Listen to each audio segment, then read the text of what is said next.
Welcome back to How Soccer Explains Leadership. Thanks again for being a part of the conversation. Thank you for just really engaging the conversation, and we mean that when we say it. So I hope that you are taking what you learned from this and using it in your life. I'm Phil Dark, your host, and with me is my brother Paul Jobson, who you wouldn't know it unless you're watching, but you probably can see it on his face. He's getting ready to head down to Guatemala to do some cool stuff with Warrior Way. So Paul, what's going on with that? Yeah, man, we are about to hit our trip. It's crazy. It's already here. We kind of woke up the other day and realized we were just a few days away from taking off, but we're excited about it. We're taking a group of 32 down to Guatemala. We serve the areas around Antigua, the villages there, and we've created a soccer tournament. A lot of these kids have never even left their villages. We bus them in. We play an all-day tournament. We disciple with them. We mentor them. We celebrate with them the goals and we agonize through the defeats with them, and then we celebrate with a meal afterwards. And just really excited about getting down there and get back with our second family in Guatemala. So you know what it's like. You travel to Latin America as well, and have just gotten back from a trip. So I know you can relate a bit, but we're excited about it. Yeah, 100%. No, that's so cool. I'm so excited to hear all that goes on, all the community. I can't wait to hear about the tournament, just seeing the joy on the kids' faces and the families coming together and being able to just start doing life together. Like you said, they might have not only have the kids not gone outside their villages, oftentimes the families haven't either.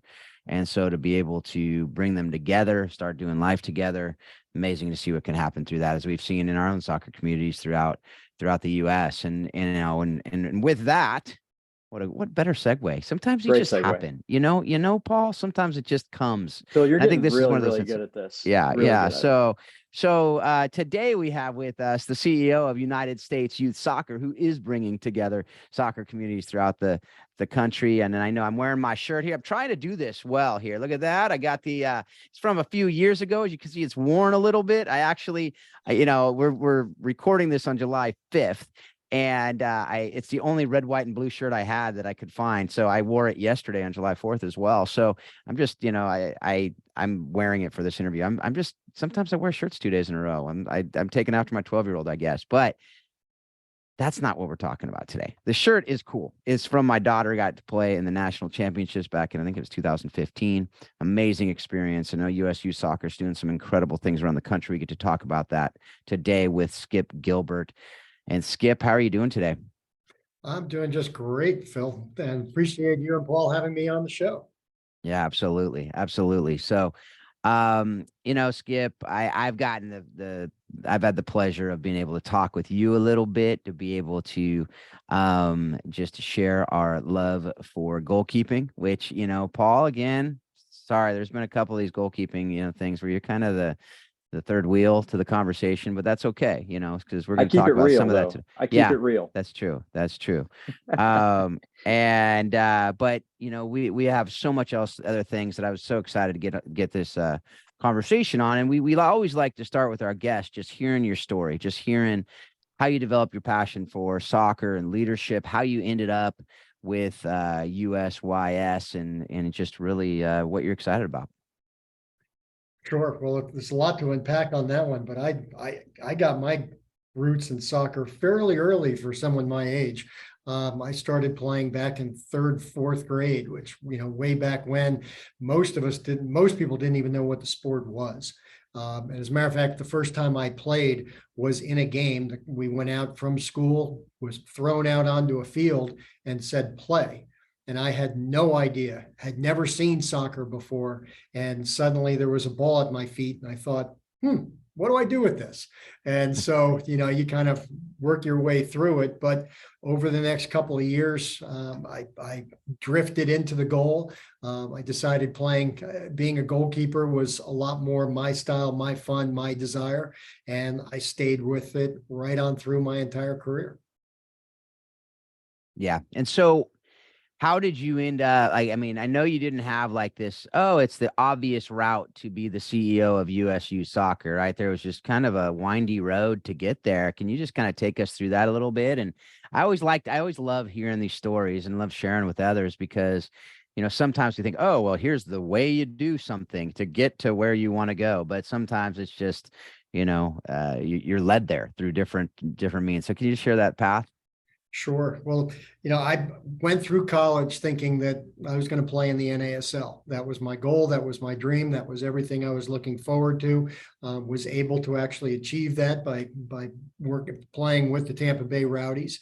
Unfortunately, and I jokingly say my class helped kill the NASL, is that shortly therein the NASL folded. And that was the time between the NASL and when Major League Soccer took off. So I traveled around the country. I played indoor a little bit. I tried what was, I think at one point, the ASL. And at some point it struck me that my parents put way too much money into my education for me to be making $150 a week playing a game I loved. So I moved back to the New York area, got a job in publishing. And really, that was the first step in my career, which was all sales. I was sales and marketing for magazines like the Sporting News, Tennis Magazine, Outside Magazine. And from there, I jumped into the property side, working for groups like USA Swimming, USA Triathlon, US Tennis. And it was in different areas. I went from being a chief marketing officer, chief revenue officer, the director of the US Tennis Open. So you get your event background in that side. So when I saw that the CEO of US Youth came available, I actually called Chris and said, why in the world are you leaving such a great role? He gave me the reasons why. And I said, well, is there someone in line for taking your job? And he goes, well, based on your experiences and everything you do, you should. So I threw my hat in the ring and, knock wood, I was lucky enough to be the last person standing. Took the role January of 2020 and really haven't looked back. So, I got to say, taking the role January 2020, you got quite the intro. A couple months later, a little thing happened that changed the landscape of everything in the world, including youth soccer. I have a bunch of kids, as people know, who listen to the show, and most of them play youth soccer. And I know it was impacted, massively, right? How was that? Like, what was that? How was that like, welcome to the deep end? Well, of all the questions that the board asked me during my interviewing process, not one of them was, well, if the world comes to an end, what are you going to do with the sport? And so it was really baptism by fire, but probably the second, third week of February, the NBA was at that point starting to close down. And there was a tournament that was going to be running in Las Vegas that we were a part of. And I received a call from a mom in Hawaii who said, we hear things are happening. We have a team of kids that are about to get on a plane here in Hawaii for Las Vegas. Please, what should we do? And at that point, I made the decision, we got to start shutting it down. I said, get your kids off the plane, stay home. And sure enough, that weekend was when a lot of the sports started to pull back, leading up to the sort of that infamous weekend in March when the whole country really shut down. But, we started to, systemically close everything down as of February. And then, from our perspective, even though the world had come to a stop, being so new in the role, it was a great opportunity to have our organization look in the mirror. What are we doing really well? And I used to preface it, and I still do today. If we were building youth soccer for tomorrow's players today, what would it look like? And if it looks like exactly as it is today, keep going.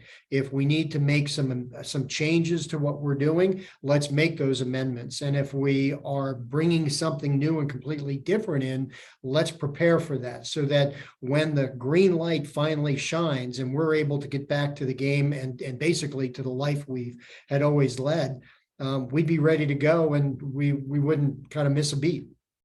Yeah. Now that's just, and I have to think that your experiences in triathlon, swimming, tennis, like, we talk about not specializing too early in sports playing, right? But I imagine those experiences taught you a lot, and just being able to, I think probably even for the pandemics, I mean, nothing will prepare you fully, but just seeing the different ways different people are leading in different sports probably helped you in a lot of ways, and probably has continued to. Is that an assumption that's correct? Absolutely. Yeah. Being able to lean on what other sports have done, are doing, will do, sort of the philosophy of how sports drive themselves. I mean, I go back to my days at USA Swimming, and it's something that I brought here, which is there's three real components: build the base, promote the sport, achieve sustained competitive success. And so the reality is, if you're not building the base of your player pyramid, that's the root of all evil and the start of all success. And so by doing that, and then for sports like swimming, where you're constantly trying to stay in front of people to say, learn to swim, embrace the sport, become competitive, then you're going to end up being, as they are, the best in the world. And so for the sport of soccer, I don't think we have a growth issue, because just about every kid that's 6 years old is going to kick a soccer ball. Our big issue, and with the Club World Cup coming, the World Cup coming for men, hopefully for women, the Olympics coming, all of these great international competitions coming to our country, the legacy has to be, how do we keep kids playing? That's the real Achilles heel. It's not, can we get them into the sport? It's how do we keep them? Mm-hmm. And that's really been the focus that we've been, really honing in on, for really the last couple of years. Yeah. Yeah. And that's something that, Skip, even in the communities that I work in and serve just within our local area here, that we're working on as well. And I know we're going to dive into that a little bit deeper, but before we dive into just more of what you do and and how you've gotten to that, I'd love to hear more about you and your why and what makes you tick. What makes you, as the decisions you make as a leader, what are the processes you go through to make those decisions? And what is really what I'm asking is, what is your personal why? What is kind of your life statement that kind of keeps you in the lane that you need to be in to make the decisions you need to be able to sleep at night sometimes, I guess you'd say. When I'm staring at the ceiling at 3 a.m, what's driving it? From my perspective, it's really, and the game has taught me this, soccer, for as elaborate and as beautiful as it is, it's one of the more simple games out there. All you need is a ball. You don't even need shoes. Most people will play with shorts and a shirt on, but even that, it's such a simple game. And that really is how I am kind of embody my life. Keep it simple. There's always a direct path. If you're transparent, if you're honest with yourself and with others, you pretty much know the way you have to go.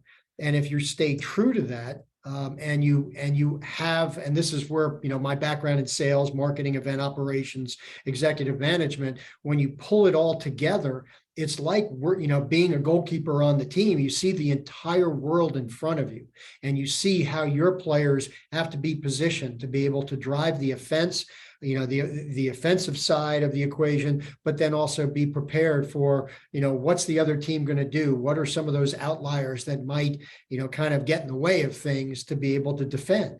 And so if you do that and you stay true to it, generally speaking, knock wood, success comes.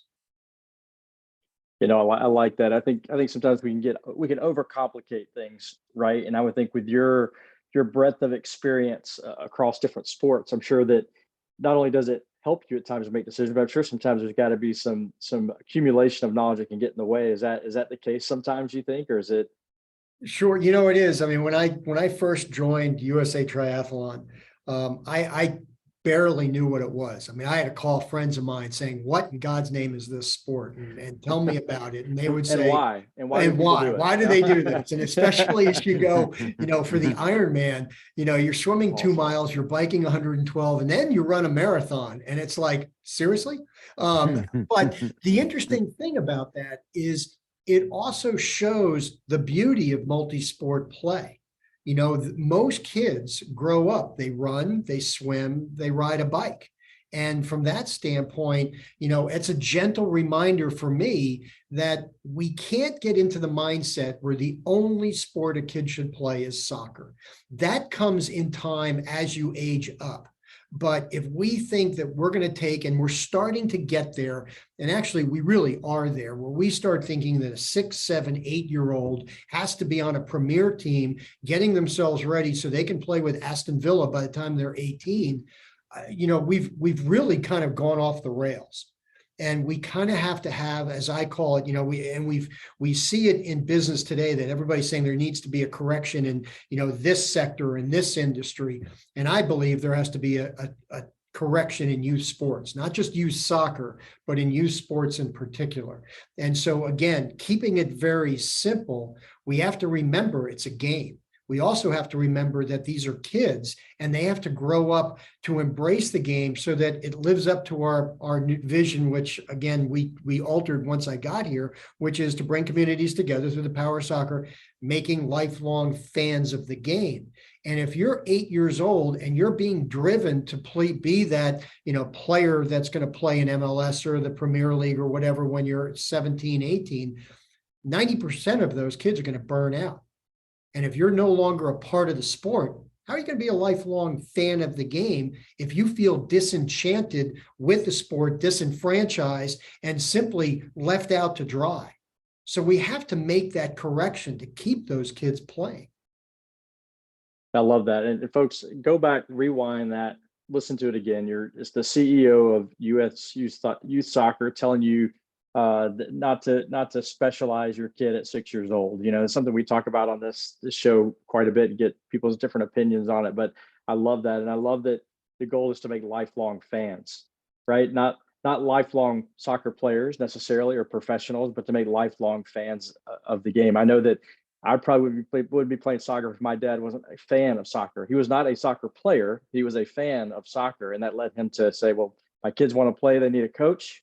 I'll coach. Now, my life has been directly affected in a great way because of his love for the game. And I think you're right. There's so many kids who are being burned out. Families are being burned out by the game because of some of the things that are going on that we're allowing to happen within our sport. So I love hearing you say that, Skip. Something else to add on that? It's interesting. Again, going back to the why of why is that so important? And I'll use my experience at tennis. I'm standing at center court at the US Open, my first tournament, and I'm with our chief medical officer. And Andy Roddick, a great American player, top 5 in the world at one point, actually top 10. He never cracked the top 5. He's warming up. And so I looked at Brian and I said, why is it that our women are so great, but our men can't crack the top 5? And he said, you tell me. He goes, look at Andy and you tell me the reason. And I watched Andy, and if you've seen him, overhand, backhand, forehand, world class. And he goes, keep going. What's the reason? And I watched him running around and I said, not a world-class athlete. Now granted, Andy's a great athlete and yes, he's world class. But when you compare him within his ecosystem, Novak Djokovic, Andy Murray, Roger Federer, Nadal, Rafael Nadal, all of those guys, they started playing soccer, then they went into track, and then they played tennis. Andy only played tennis from the age of 6. And so he wasn't muscular skeletal wise, he wasn't able to correct and check and go from point A to point B and back in explosive speed. And he just wasn't able to stay at that level. And that's the difference of multi-sport growth and the foundation. And so the reality is, if we really want all of our kids to stay in the sport, we want them to have as broad a view as possible, to take in as many different sports as they can, and then really go with the sport you love. And if we're forcing them to be at 6 years old, a soccer player, how many of those kids are really going to want to be soccer players and have it in their heart that that's really where they want to end up? And the U.S. Olympic Committee just said it really well a couple of months ago, where when they talked about how broken youth sport is, they outlined that you need 2 distinct pathways. One for the elite kids, the kids that are going to go and they're going to try to be professional or play for the national team, and again, only a certain subset of that group will make it. But then there has to be a second pathway. And that's for all of the kids that are going to be playing in the bar leagues when they're 40. And that's the pathway that most sports fail to recognize or support. And that's why we lose so many kids, because they don't see the fact that, hey, I could be playing in the same league my dad plays or my mom plays. So I just want to go out and play for fun. Yeah, I think that's awesome. I think we, as people, as kids and adults, we get caught up in the Tiger Woods phenomenon, or the players that they've been the specialized player their whole lives, and they've turned out to be the best in the world. But those are the one-offs. There's a book by David Epstein. It's called Range, and it talks a lot about those different things. It's a great book. It talks just about this, specifically about specialization and the folks who have done it and why that's just so ridiculous that they've been able to do it. It's not even worth really going for, but it's an amazing book. I would recommend that to those that are talking about specialization and the pros and cons of it all. But Skip, I love that. I'm sure we'll tap into that a little bit as we go through a little bit more. But through your career, specifically in the game of soccer, were there any defining moments, or one specific defining moment that has really kind of pointed you in the direction of leadership that you're in, and maybe some things you've kind of brought with you through your professional career here now? There's probably, I'm sure there's quite a few. I mean, again, being a goalkeeper, you learn early on that you have to be a leader. I mean, I remember back when I was playing in high school, I'd make a save or I'd come out and take a cross out of the air, and my teammates would say, be vocal. You need to tell us what we're doing. I'm sort of an introvert by nature. And so I wasn't very vocal. And again, two of our best players on the team, pulled me aside and said, you need to find your voice. You need to absolutely tell folks, well, we know you can do it. We know you're going to be there for us, but you need to help us. And once that started kicking in, then you start to see kind of that world in front of you, and it makes your job so much easier. And so from a goalkeeper perspective, there's nothing worse than having to turn around and pull the ball out of the back of the net. But having that vision, having that confidence, really helps set the stage that you're going to have a lot of success. But no matter how good you are, there's always going to be a ball coming at the back of the net. There hasn't been a team that has gone an entire season and shut out every opponent that they've come across, or every practice you keep the stakes clean. So from that standpoint, from early on, that no matter what you do, at some point you're going to let one go in, and you can't hang your head. You can't blame somebody else. You need to step up and you look at it and go, okay, what do I do? What should I have done? And you move forward from that, and that kind of, to me, I've never been a goalkeeper that would stand and yell at my teammates, even if a guy completely dropped the ball on something and, it ultimately ended up in the back of the net. Well, that happens. We all make mistakes, but you can't belittle the kid right there, because he knows what happened, and you just got to say, all right, let's do it the next time. And that's the same in business. Growing up and kind of getting my teeth, in a corporate environment and for-profit companies in the 80s, we've all had bosses that would just rip your head off. And 9 times out of 10, you walk out of there not thinking, oh boy, I'm going to go out and do it, much better. It takes a hit to your confidence, and you kind of figure out other ways to be able to get there. So again, the sport itself has certainly taught me a lot about, both personal and professional, just how to act. Yeah, and that touches on, really, I mean, obviously the goalkeeping stuff. I mean, you talked about a couple of the things there, just as far as lessons that, I think when your teammates came and said, hey, you need to be more vocal. How many goalkeepers have I trained that's the hardest thing for them, is to be vocal. They can get down the technique, they can get down the footwork, they can get down the ball skills, they can get down all that stuff. But being vocal, they're just like, but I'm reserved. I'm like, well, then figure out how to be vocal, because if you're not going to be a complete goalkeeper. And I think with that comes life lessons, understanding. But you've touched on a couple of the life lessons, some of the business lessons that you've learned being a goalkeeper. Are there any others that you have that you want to share? I know, we could probably talk about this for a whole lot longer than we have time for today.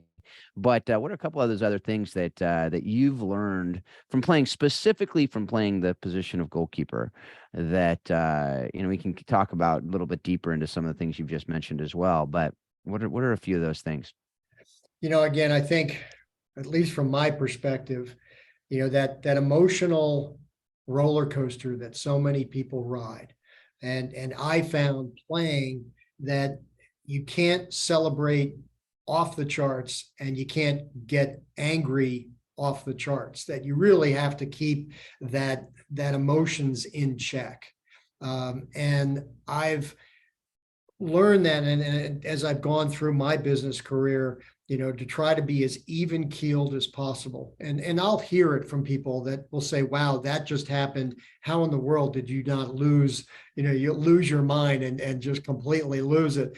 And it's like, well, because if you do that, you take your eye off the ball, and if you get so rattled by something that happens on the field, chances are something's going to fall through the crack. And as a goalkeeper, if that happens, you're picking it up behind you, in the back of the net.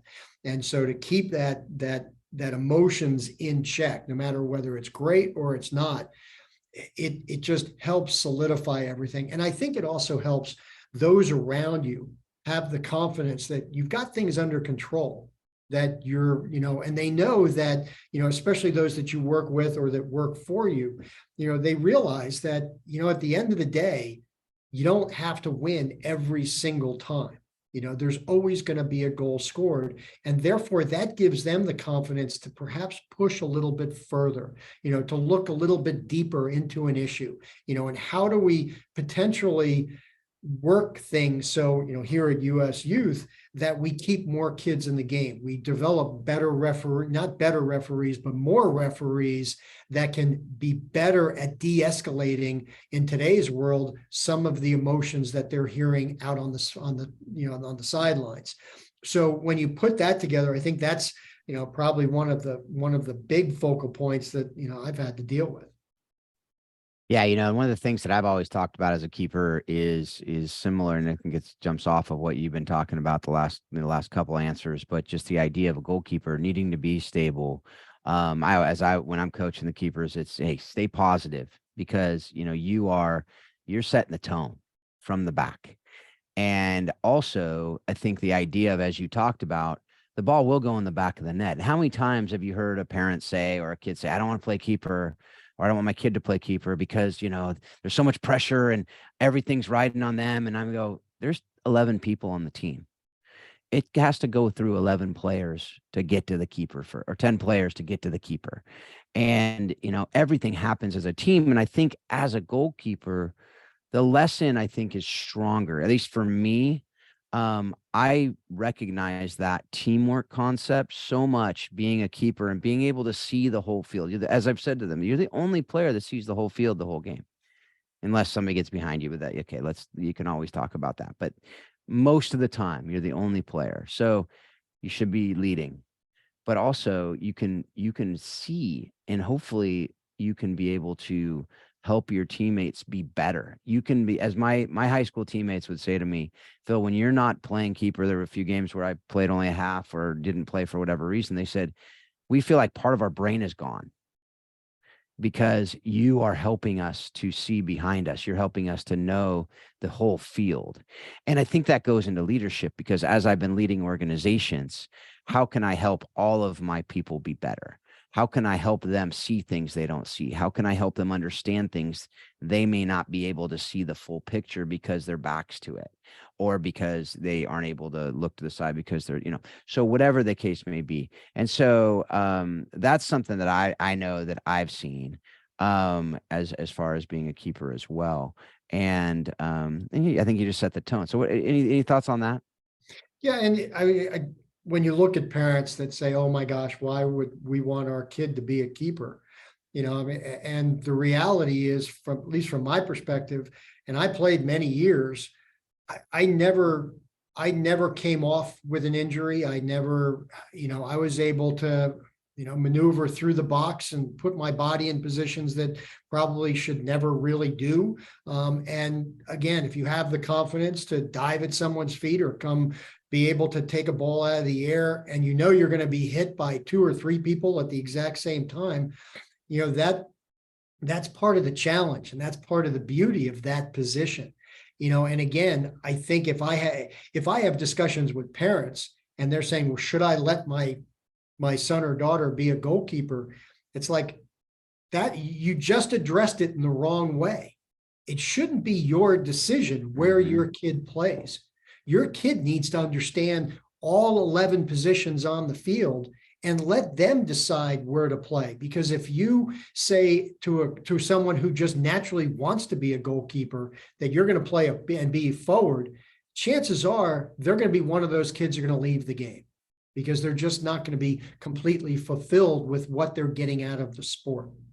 And so from that perspective, the parent needs to put their own idiosyncrasies, their fears, their anxieties. They need to kind of just bite their lip and actually ask their kids, what do you like about, being up front, being in midfield, being a defender? What do you like about being in goal? And realistically, in the way I transitioned it, I started as a forward. And the way I transitioned it was before practice, I would just jump in goal just for the fun of it because I thought it was great. And so I knew I wasn't going to be our goalkeeper, but because our goalkeeper, I was short at whenever I was 5th grade, and our goalkeeper was pretty tall. And so, but the coaches saw that I loved it so much, and I'd be diving all over the place and making saves that in one game, I think it was my 5th grade year, a ball went over our keeper's head, and he just watched it. And suddenly the coach went, Skip, you're in. And I went in, never looked back. Yeah. I'd like to do a study on how many keepers used to be forwards and particularly strikers. I know that was my story as well. Mine was a little different. I had asthma, so I struggled with running as a kid.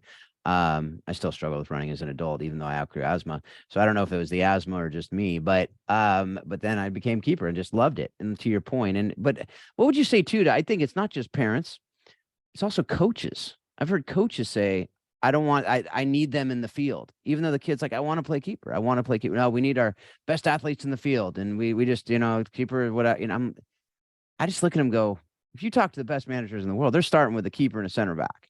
Like, if you don't have those positions, you're going to be hurting. You're going to give up soft goals, and other things are going to be going on. But what would you say to those coaches who are saying those type things? I'd say, are you on the field to play to win, or are you on the field to develop the best players? Because if you're on the field to develop players and, again, make fans for life, you have to take into the equation of where you're positioning players where they feel the most comfortable. And if a kid truly, even though they may be the best athlete, out there, if the kid truly wants to play in goal, chances are they're going to bring more to that position and to the team than they would if you put them up, and again, at some point, sure, they might be faster, they might have a harder shot, but at some point you're going to start taking on competition. They're going to kind of take that kid out of the game. And the kid ultimately is going to start to take themselves out of the game because they're not playing the position that they truly feel that they should be in. And sure, there's a difference if, you put them at forward or midfield or defender, and sometimes you shift those things around. But a goalkeeper is truly a unique skill set because, again, it wears a different jersey. It's a different mentality. It's a different equation to be able to get the best out of a player from that field. Yeah, and the last thing I just want to talk to you about this, and I'm sure some of this stuff will come up in the other answers too, just as far as the goalkeeping stuff, since you're a keeper. But I always say to any keeper, to play keeper, you got to have a little bit of crazy in you. What do you think about that? Yeah, you have to have and I'll go back. I went to a prep school in New Jersey, and my, we get report cards, and we even get a report card from coaches. And my sophomore year, I went home for Thanksgiving, and my parents pulled me into the dining room, and they were looking at something from Lawrenceville. And I thought, oh, this probably isn't going to end well for me if it's classroom based. And they said, we need to read you this from your report card, and I thought, what's it going to be? And it turns out it was from our JV coach. And he said, great things about my goalkeeper, but he said he has absolutely no regard for his own personal safety.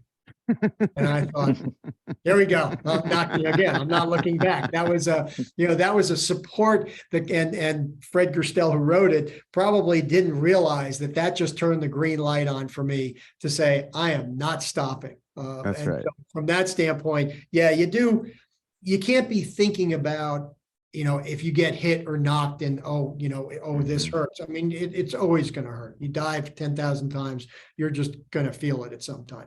But for the true goalkeepers, and I guess I'm one of them, no pain, no gain really actually means something. Because, and again, I didn't go out to hurt people. I went out because I love the goal, I love the game, and I put myself in positions to get the ball. And again, going back to one other story, I went to the All-Star game in New England. I played up at the University of Vermont, and I got into my dorm room before, as we were all coming together, and my roommate looked at me and he goes, you knocked me out for the season. And I thought, and he went to the University of Massachusetts, and we went up for a ball and we collided, and I fell on him and I broke 3 of his ribs. And he said, and I thought, do I need to sleep with my eyes open tonight? And he goes, no, it's a great play. You made a great play. It just happened. And I hold no ill will. It was, it is what it is. But again, those are the things that all goalkeepers have to go through. Yep.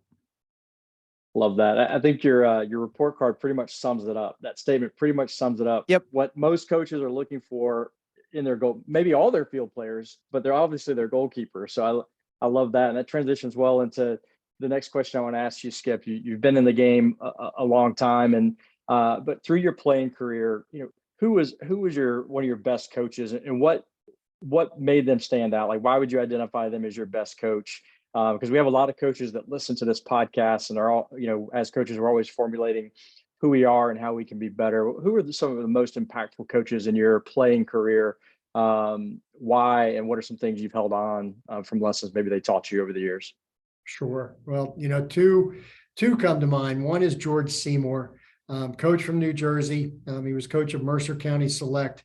He's the one that kind of put me on that track to get through ODP, and with the select team, we only played against the NASL B teams and adult European teams that came into the tri-state area, and occasionally some tournaments and state cups. But he was one of those coaches that really didn't say much.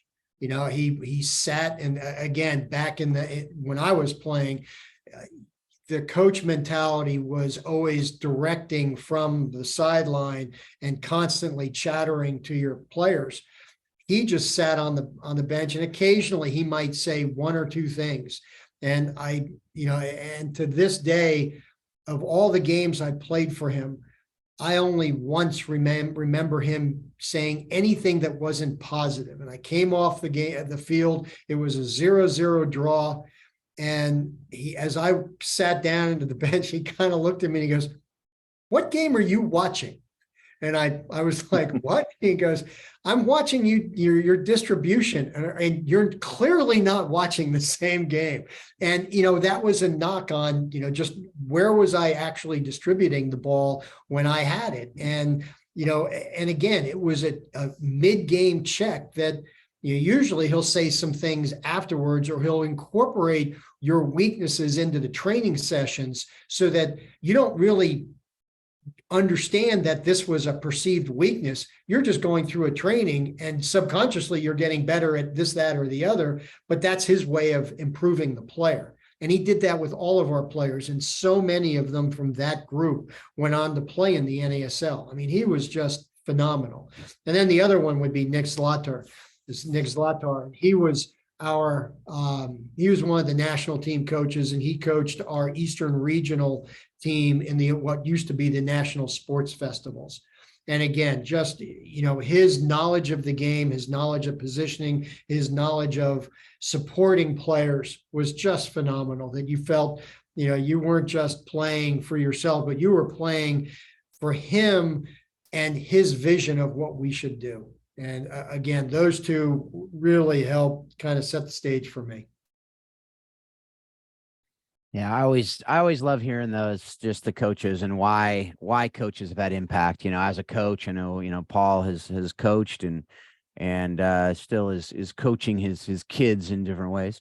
But just to hear, it's not one thing that makes a coach great, right? There are so many different things that coaches bring to the table, which is great because we're wired differently. So if everyone had to do the same thing, then only a certain person could be a coach. But the different coaches, as you learn, the keys are to connect with the kids and connect with the adults, whoever you're coaching, and how can you make them the best they can be. And if you're seeking to do that, it will shine through.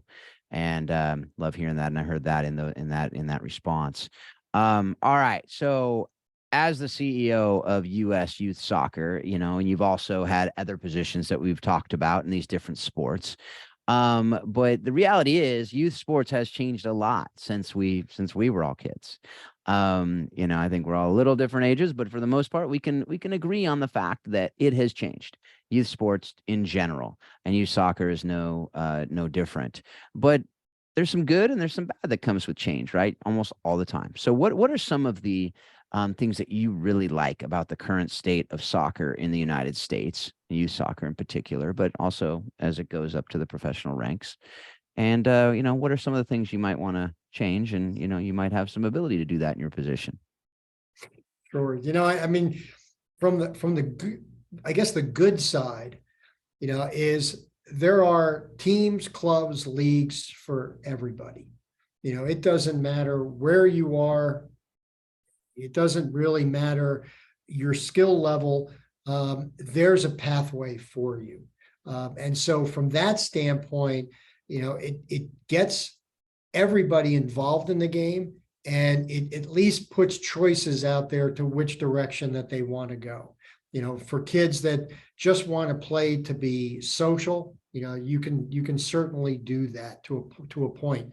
But for the kids that want to play, there's a lot of different options, and it's sort of the benefit and the curse. I think it's a good point in the fact that the sport has become so popular that you can see sort of the end game. College soccer is so much better than it was years ago. That it's a true draw. They're also getting a lot more club soccer, so that even if you don't want to spend the time and you really don't want to be a D1 player, but you're going to a D1 school, you can be a club soccer player and have a great experience. And then given what's going on around the world, and certainly with MLS, USL, and WSL at the professional level, it gives kids that aspirational moment that if they dream that they want to be a professional soccer player, they can see it up close and personal all around the country, and with technology around the world, to envision what their life might be like if they're able to get to that level. So I think from that standpoint, there's a lot of good. Yeah, and one of the things we talked about earlier was, one of the kind of negative sides is kids are either specializing, what I believe is too early, and you too early, and you seem to agree with that. But also, people are burning out, and it might be related, it might not, it might be in other things, but they're burning out and they stop playing. That's the big tragedy to me. I know, is because I've loved this game, and I stopped playing in college, but I still love the game. I didn't stop playing because I hated the game. I stopped playing for other reasons. But I think a lot of people are burning out I'm seeing it 15, 16, sometimes 14, because they're playing in these different, I'm not going to name the letters of the different things that are going on, but we all know what they are, and they're basically acting as college kids already at 12, 13, 14, the travel, the nationwide, everything all the time, but also just the intensity is at levels that, are more than they used to be. So what are your thoughts on all that, and how can we, what can we do to keep kids enjoy? I mean, we can't make people do anything, but what are some of the things we can do to the landscape to make it so that, and from your opinion and from your position as you see all the different places around the country, to keep them in the game and to keep them so that they can be fans of the game? Sure. And I have two responses on that. The first is we're the only team sport that doesn't have what I term alternative programming. And by that, if you look at some of the other major team sports in this country, look at football. The concussions came through and parents started to pull their kids out of football because of the potential danger. And so USA Football and the NFL came out with flag football. And flag football is pulling kids in droves, and especially on the girls' side, girls are flocking to it. And I know the folks at the NFL and USA Football are trying to position flag football to become an Olympic sport, which again will just explode the popularity of that discipline. Basketball, same thing. They were losing kids. They couldn't keep them involved, so they started 3v3. It's now an Olympic sport.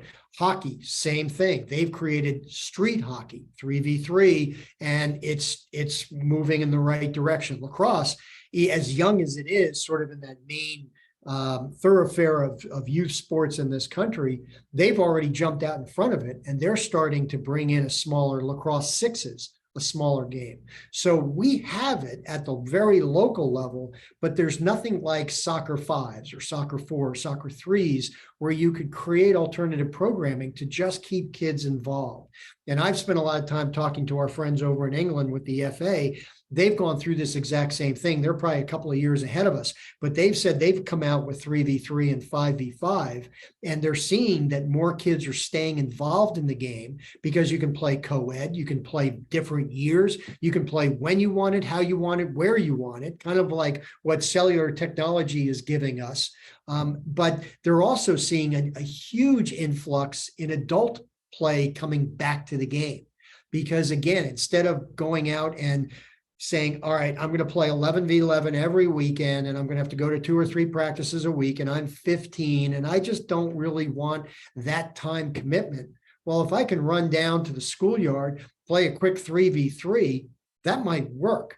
And so if we're able to somehow, and we're talking to technology companies about how can we create that solution in a box. So, the folks at NFHS, the National Federation for High Schools, they've even said if we can help create that, schools would be a great environment because you don't need adults, you don't need coaches, you don't need referees. You're just giving the kids a canvas to be able to go out and have some fun.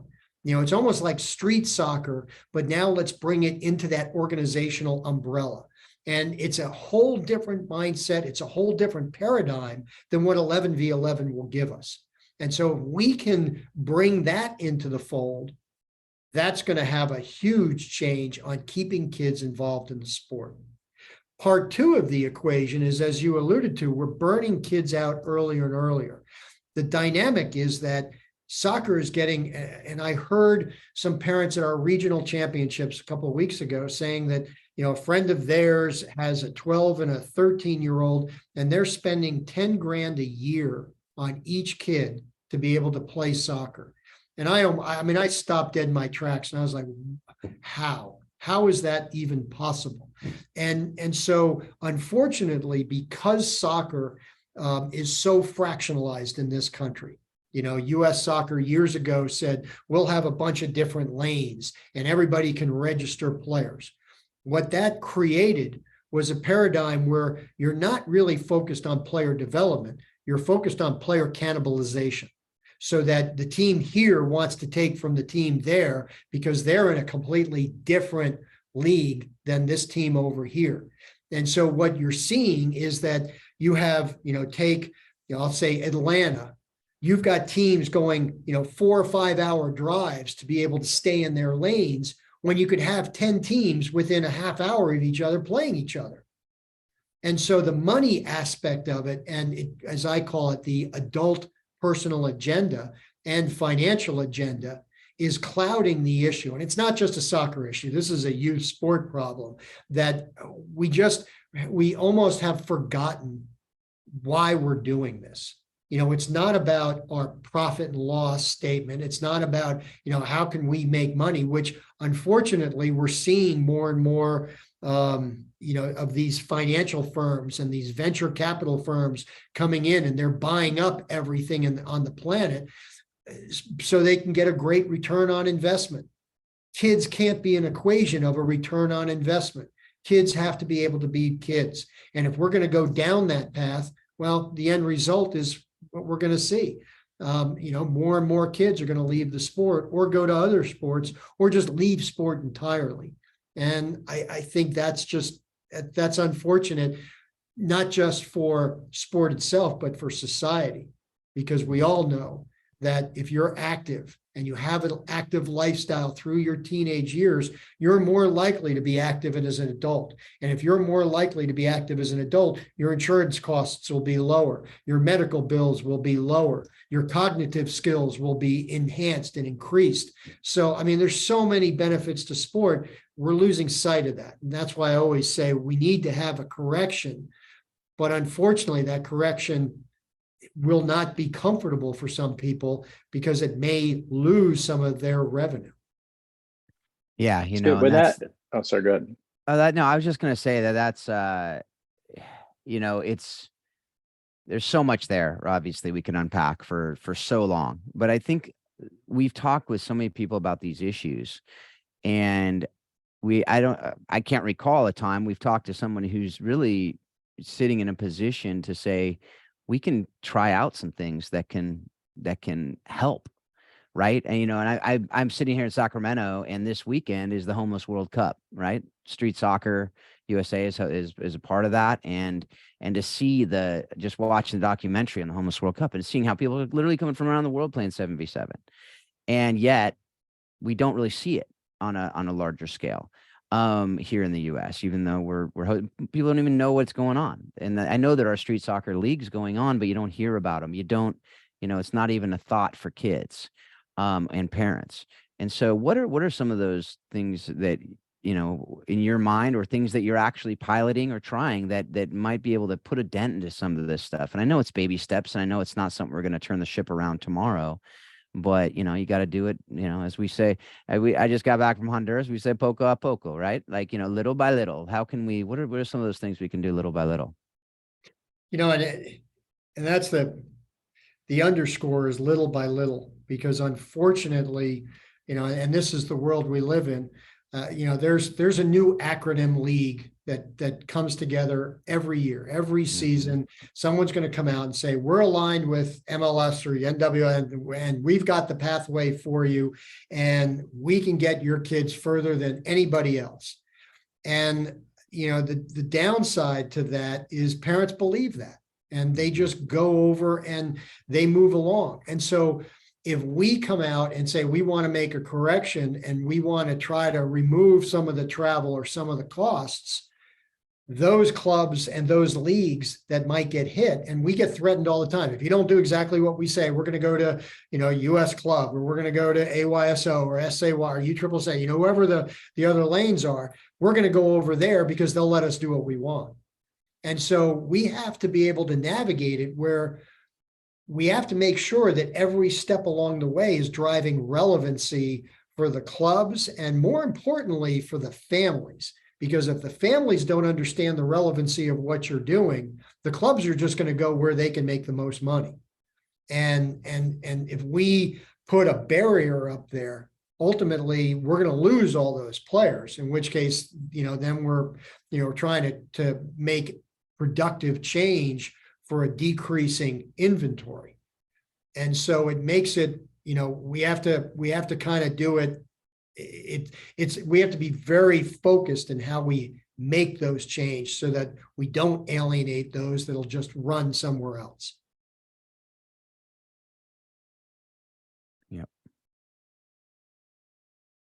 Yeah, I think it's a whole nother topic for probably an entire show. And I'd love to maybe we do that one day. Because I think my question was along the same lines of Phil's, and it wasn't directed at you necessarily, but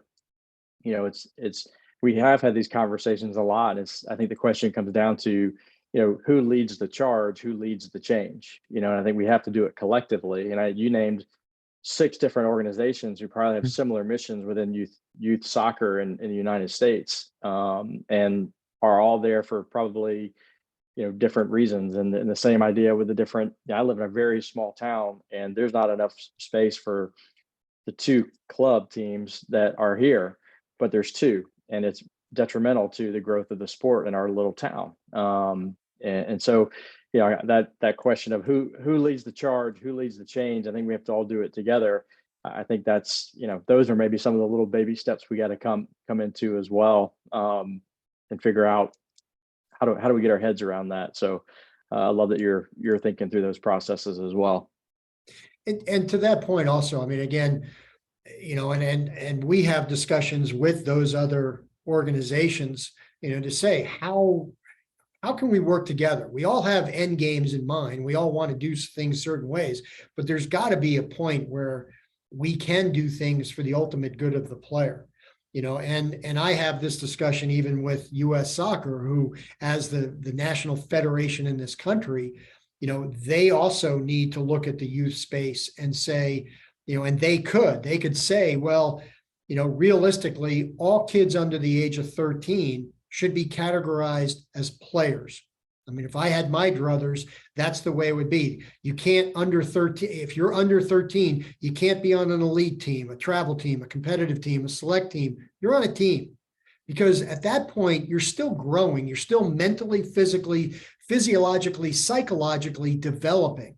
And for an 8-year-old to be put on an elite team, by the time they're 15, they could be so far behind in player development that, the parents can be sitting there going, we've been spending thousands of dollars a year, and our kid's now the slowest, has, all of a sudden going in a different direction. What was the point? Where, again, if you go back and a lot of countries around the world will do this, you want the kids to develop on their own rate, multi-sport play, yes. But eventually, by the time they get to 12, 13, 14, soccer is going to be, they're going to be good. They're going to be passionate about it, and then they're going to take off. And we want that continuum to exist. But we're clouding the issue by bringing in all of these acronyms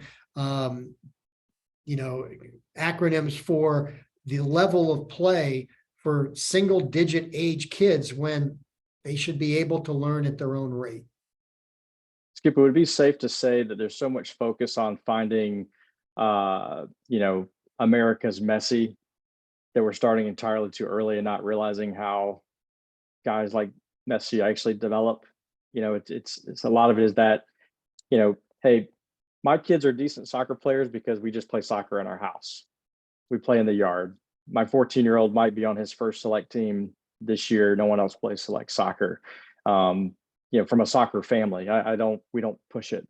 But are we too focused on trying so hard to develop that elite player that we're not really focusing on the way that it actually should happen, which is kind of what you're saying is, hey, allow these kids to develop on their own, have fun with the game, whatever game it is. The ones who fall into the soccer lane because they develop in the right way, mentally and physically and emotionally, to be able to be successful, if that's the route that they're going to go, however they want to define success. Do you think we're missing the boat because we're focusing on the wrong thing at the wrong time? To a degree, yes. But again, if you think about it from a society standpoint, I mean, I got a letter in the mail yesterday from a group that says that they can help my kids, even though my kids two are out of college, one is still in college. And it said, we can get your kid into Stanford or an Ivy League institution, and you do it our way. I mean, that's sort of the, capitalism at its finest, that, how do you help parents get their kids where they want to be? With sport, that danger, is certainly apparent, that there are a lot of clubs out there that are going to say, if you sign with our club, you have 2 clubs in your town. One club very well may say, we can get a D1 scholarship for your kid if they come and sign with us. the reality is we have 2.5 million kids playing under US Youth. All of the other sanctioning bodies have hundreds of thousands. So collectively, there's, just over 3 million registered through US Soccer, and then a couple of other millions of kids that are playing unregistered. There's only so many scholarships available at the NCAA level. And so the reality is, if we think that there's 2 million elite kids, what we've done is taken the typical player development pipeline, which is a pyramid, and we've taken it and we've inverted it. So it's now you've taken the base of the pyramid and you've artificially inflated it to the top of the pyramid as your elite. And when you turn the pyramid upside down, eventually it's going to crumble. And that's the danger of youth sports right now, not just in soccer, but we have too many kids that really aren't elite, but are being designated as elite. And they're again, artificially inflating all of the parents' designs and hopes and dreams for their kids. And at some point it's going to, it's just going to fall apart. And so realistically, it's not something that USYS can do. It's something that the ecosystem has to start to say, enough's enough, and let's start to check what we're trying to accomplish. Yeah, I like that. I saw that a lot, Skip, coaching at the collegiate level for so many years, just with all the different leagues that were cropping up, and all of a sudden it was diluted. After at one point, you're like, man, what are all these leagues, and why are these teams in this league if these are the elite players? Because they were being sold what you just said.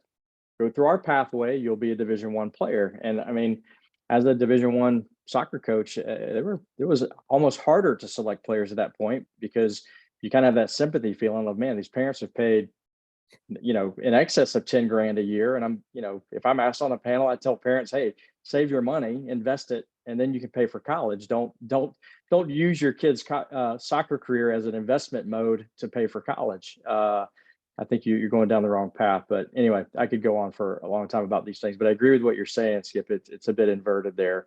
And they're being sold a bill of goods in some ways.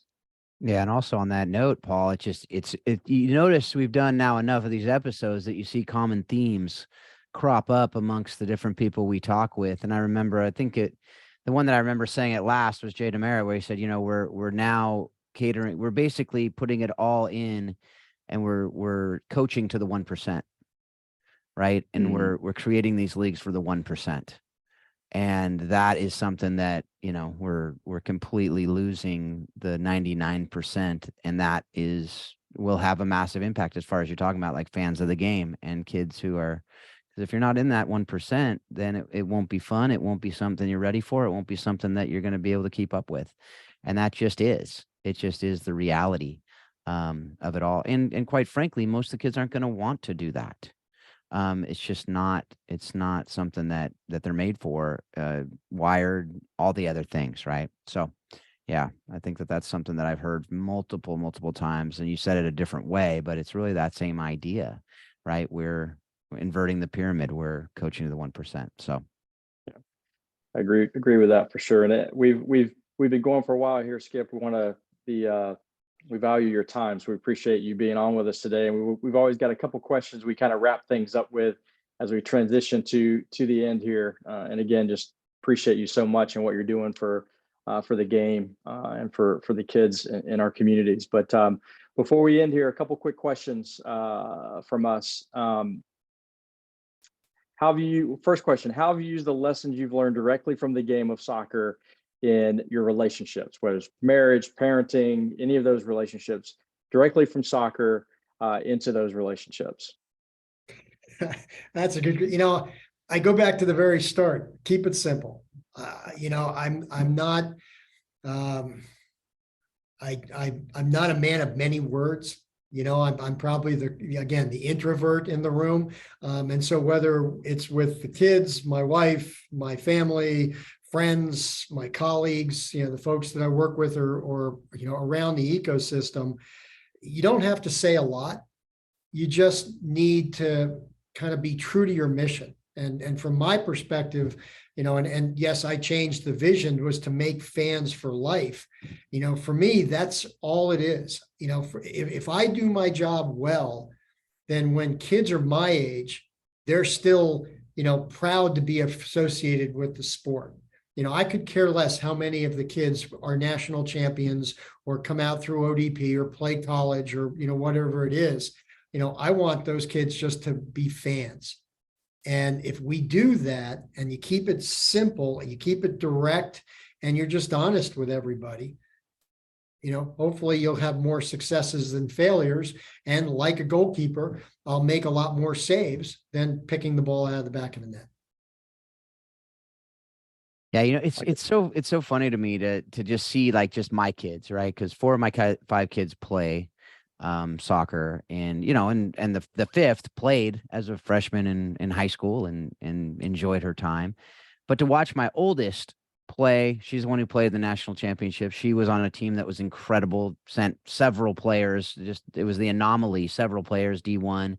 A couple are probably going to be going on playing pro from that team. It's just crazy odds that were not the norm, right? But she ended up stopping playing in college, and she just never really loved it at that level. She said, I never really loved the game. And yet I watch her play just for fun with other people, and she absolutely loves it. Just see joy. And I remember, I basically now at 21, I watch her play the game with the joy that she had at the age of 5, 6, 7, before she played at the quote unquote elite level at 80 years old. Right. And that was a whole different story. But to watch that, then she ended up going to Nepal to do some ministry and to be able to play there, and the connections it can make. And so if she hated the game, she wouldn't even want to play it. Right. But because it never killed that joy. And that was something that I've been trying to work into them since they're little. Like, hey, this is a game. At the end of the day, this is a game. It's fun. It's just a place you can have joy, hopefully have joy. And if you're not, then don't be playing like that. Don't ruin it. So, but that's been something that I've seen firsthand, which has been really cool. And that comes down to the basic core, which is relevancy. The sport, how sport aligns with an individual is all about how relevant it is to their entire composition, as a human being, as a person, what they want to get out of life. And, my 3 kids all played soccer, but at some point they walked away from it. And as hard as it was for me, when they made that decision, and as hard as I think it was for my kids to come to me and say, I don't think I'm going to play anymore. I had always said, what you want to do is what matters. Soccer means something to me, and it's part of my DNA. If it's not part of your DNA, do what is, because that's what's ultimately going to make you happy. And they still will watch the games with me. They'll go around, and if they go and kick, they thoroughly enjoy it. But at that point in time, it wasn't for them. And I think that discussion with so many parents is what's missing, is that you can have the fastest, the biggest, the most skilled, the most technical, the tech set, from a technical standpoint. But if they don't have it in their heart, they're not going to end up playing in the MLS. And sometimes we forget to communicate that to parents so that they're supportive of their kids to walk away and maybe play less than more. Yeah, absolutely. All right, Skip, as Paul said, we, and I've said this in a lot of the episodes, all good things must come to an end. And this is our last question. So what have you watched, read, or listened to that has most impacted your thinking on how soccer explains life and leadership? I got a call a couple of weeks ago from Tom Mulroy. And Tom, they call him Soccer Tom, and he goes around the country and he does, I think he's got the Guinness World Book of Records for juggling or something.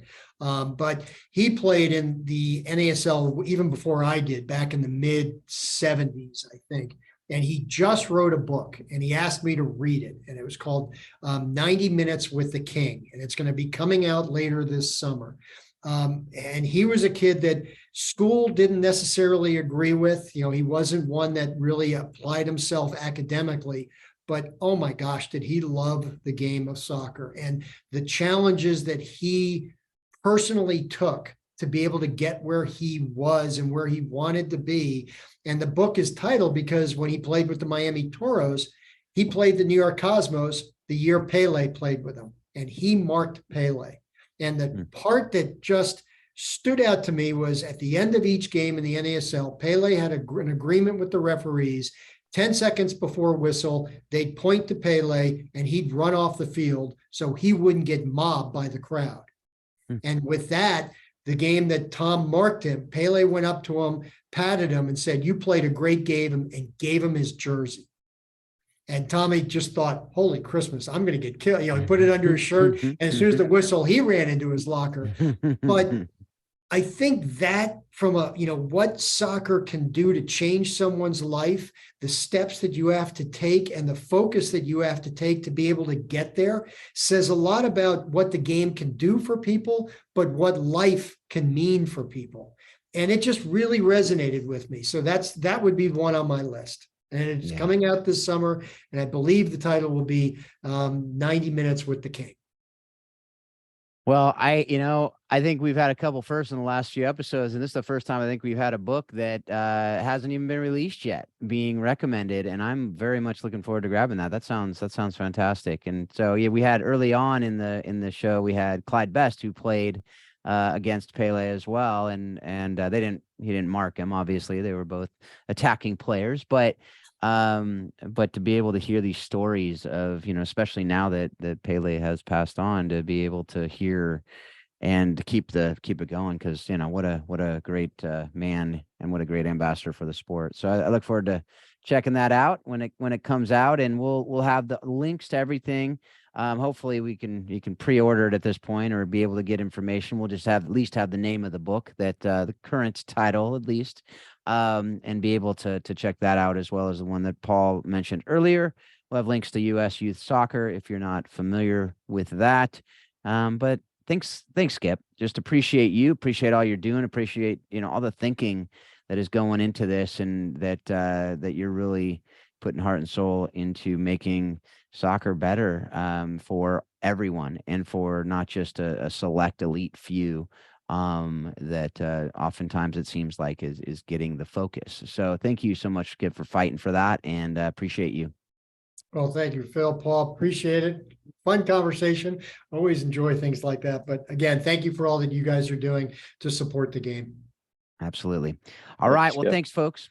Thanks again for being a part of this. And thank you for just really thinking about how you can make the game better as well. And so hopefully some of the things you learned today will help you to do that. As always, you can learn more about Warrior Way Soccer, what Paul and Marcy are doing down there in Waco and Guatemala and other places, warriorwaysoccer.com. You can find out about coaching the bigger game and the work that I'm doing with that at coachingthebiggergame.com. And anything else you have questions about, please reach out to us. You can reach out to me, Phil, at howsoccerexplainsleadership.com. And love to hear your feedback. Love to hear any questions you have for me, for our guest, for anybody else, and just really how we can make the show better. Any guests you think that would be good to have on the show, please share those with us. And as always, hope you're taking what you're learning from this show and you are using it in your life to be a better leader, a better parent, better spouse, a better friend, better coach, better in all that you do, and continually reminding yourself that soccer does explain life and leadership. Thanks a lot. Have a great couple weeks.